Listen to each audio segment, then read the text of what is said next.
اعوذ باللہ من الشیطان الرجیم، بسم اللہ الرحمن الرحیم۔ شروع اللہ کے نام سے جو بڑا مہربان نہایت رحم والا ہے۔ ویڈیو دیکھنے اور سننے والے ناظرین کو السلام علیکم۔ حضرت ابراہیم علیہ السلام کی عمر 86 برس ہو چکی تھی، لیکن آپ اولاد کی نعمت سے محروم تھے اور شدت اولاد کی خواہش میں آپ نے اللہ تبارک و تعالیٰ کی بارگاہ میں کچھ اس طرح سے دعا کی کہ اے میرے اللہ، مجھے نیک اور صابر بیٹا عطا کر۔ اللہ تعالیٰ نے آپ کی یہ دعا قبول فرمائی اور آپ کی دوسری بیوی حضرت ہاجرہ سے آپ کو حضرت اسماعیل علیہ السلام کی پیدائش کی خوشخبری ملی۔ حضرت اسماعیل علیہ السلام کی پیدائش حضرت ہاجرہ سے ہوئی۔ حضرت سارہ، جو کہ حضرت ابراہیم علیہ السلام کی پہلی بیوی تھی، انہیں یہ بات بالکل بھی پسند نہیں آئی تھی کہ حضرت ہاجرہ سے آپ کو اولاد کی خوشی مل چکی ہے۔ آپ کی پہلی بیوی نے آپ سے کہا کہ اپنی بیوی ہاجرہ اور بیٹے اسماعیل کو یہاں سے دور لے جائیں۔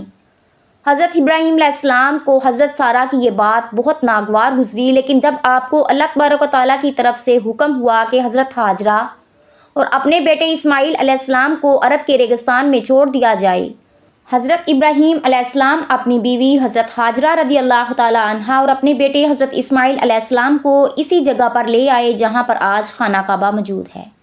اس زمانے میں یہ جگہ بالکل ہی ویران اور غیر آباد تھی، وہاں پر بسنے والا کوئی بھی نہیں تھا، یہاں پر صرف ریگستان موجود تھا۔ حضرت ابراہیم علیہ السلام نے اپنی بیوی کو ایک تھیلی کھجور کی دی اور ایک مشکیزہ پانی کے ہمراہ آپ کو وہاں تنہا چھوڑ دیا۔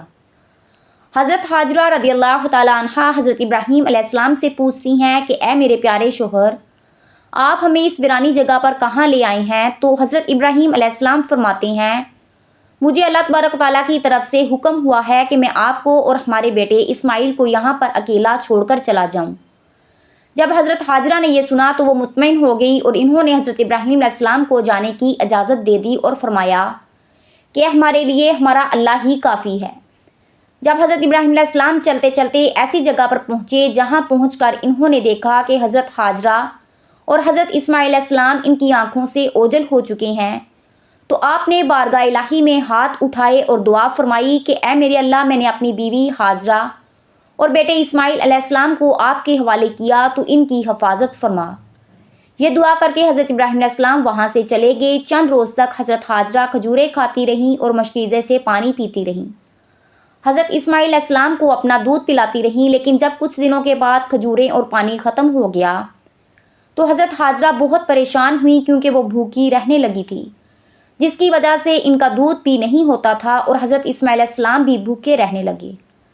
ایک دن انہوں نے بھوک سے رونا شروع کر دیا۔ جب حضرت ہاجرہ نے اپنے بیٹے کی بھوک اور پیاس کی شدت کی تڑپ دیکھی تو وہ بہت ہی بے چین ہو گئی۔ انہوں نے پانی کی تلاش شروع کر دی۔ اسی تلاش میں وہ صفا پہاڑی پر چڑھتی ہیں کہ شاید انہیں وہاں پر کوئی پانی مل جائے یا کوئی اللہ کا بندہ جو ان کی مدد کر دے، لیکن انہیں صفا کی پہاڑی پر کچھ نہ ملا، اس لیے وہ پلٹ کر وادی میں آ گئی۔ پھر حضرت ہاجرہ دوسری پہاڑی مروہ پر چڑھی کہ شاید یہاں پر کچھ مل جائے، اور اسی طرح سے حضرت ہاجرہ نے 7 چکر لگا دیے۔ وہ پہاڑی صفا سے مروہ اور مروہ سے صفا کی طرف گئی۔ جب ماں نے اپنے بیٹے کو بھوک اور پیاس سے تڑپتا ہوا دیکھا تو بھاگی بھاگی صفا اور مروہ کی طرف چکر لگاتی کہ شاید وہاں سے پانی مل جائے یا شاید کوئی اللہ کا نیک بندہ مل جائے۔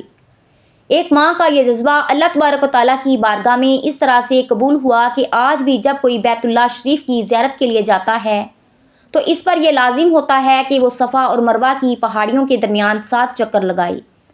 آج تک بھی حضرت ہاجرہ رضی اللہ تعالیٰ عنہا کی اس سنت کی پیروی کی جاتی ہے کہ تمام اہل اسلام مسلمان حج و عمرہ کی ادائیگی پر صفا مروہ کی پہاڑی پر چڑھتے ہیں اور 7 چکر لگاتے ہیں۔ حضرت ہاجرہ نے جب حضرت اسماعیل علیہ السلام کو بھوک سے تڑپتے اور پیاس سے بلکتے ہوئے دیکھا تو دوبارہ سے اسی پہاڑی پر گئی، لیکن مایوسی کے ساتھ واپس لوٹ آئیں، کیونکہ انہیں وہاں پر نہ کوئی شخص ملا اور نہ ہی کچھ کھانے اور پینے کو۔ جب آپ واپس آئیں تو آپ کیا دیکھتی ہیں کہ حضرت اسماعیل علیہ السلام بھوک اور پیاس کی شدت سے تڑپتے ہوئے زمین پر اپنی ایڑیاں رگڑ رہے ہیں، اور جس جگہ پر وہ ایڑیاں رگڑ رہے ہیں وہاں سے پانی کا ایک چشمہ نمودار ہو گیا۔ یہ اللہ کا ایسا فضل و کرم ہے کہ یہ چشمہ آج تک بھی بہہ رہا ہے، جس کو ہم آب زمزم کے نام سے جانتے ہیں۔ ہزاروں سال گزر جانے کے بعد بھی آج بھی یہ چشمہ اسی طرح سے جاری ہے، اور اللہ تبارک و تعالیٰ نے اس میں اپنے بندوں کے لیے شفا رکھی ہے۔ بی بی حاجرہ یہ معجزہ دیکھ کر بہت ہی خوش ہوئی اور اللہ تبارک و تعالیٰ کا شکر ادا کیا۔ پھر انہوں نے یہ پانی اپنے بیٹے حضرت اسماعیل علیہ السلام کو بھی پلایا اور خود بھی پیا۔ اس وقت وہاں پر ایک فرشتہ اللہ تبارک و تعالیٰ کی طرف سے نازل ہوا اور اس نے بی بی حاجرہ سے فرمایا، اے حاجرہ تم پریشان نہ ہو، اللہ تعالیٰ تمہیں اور تمہاری اولاد کو ضائع نہیں ہونے دیں گے، کیونکہ اللہ کے گھر کو جس کو بیت اللہ کے نام سے جانا جائے گا اس سے اس بچے نے اور اس کے باپ نے ہی تعمیر کرنا ہے۔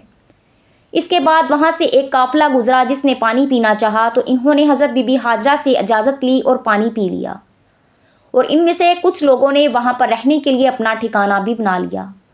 پھر اسی طرح سے وہاں پر لوگوں نے رہنا شروع کر دیا اور وہاں پر آبادی آباد ہو گئی، اور حضرت اسماعیل علیہ السلام کا بچپن بھی وہیں پر گزرنے لگا۔ پانی کے ساتھ ساتھ اللہ تبارک و تعالیٰ نے وہاں پر کھجوروں کے درخت بھی اگا دیے، جہاں سے حضرت حاجرہ کھجوریں کھاتی اور پانی پیتی اور اپنا گزارا کرتی، اور حضرت اسماعیل علیہ السلام کو بھی کھلاتی۔ اسی طرح آہستہ آہستہ وہاں پر چرند پرند بھی آتے جو وہاں سے پانی پیتے اور کھجوریں کھاتے۔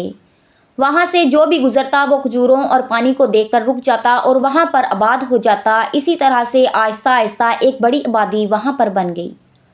آب زمزم مسلمانوں کے لیے اللہ تبارک و تعالیٰ کی طرف سے ایک تحفہ اور تبرک ہے جس سے شفا کی نیت سے ہم پیتے ہیں، اور جب بھی بیت اللہ کی زیارت کے لیے کوئی جاتا ہے تو اپنے عزیز و اقارب اور دوستوں کے لیے یہ تبرک ضرور لے کر آتا ہے۔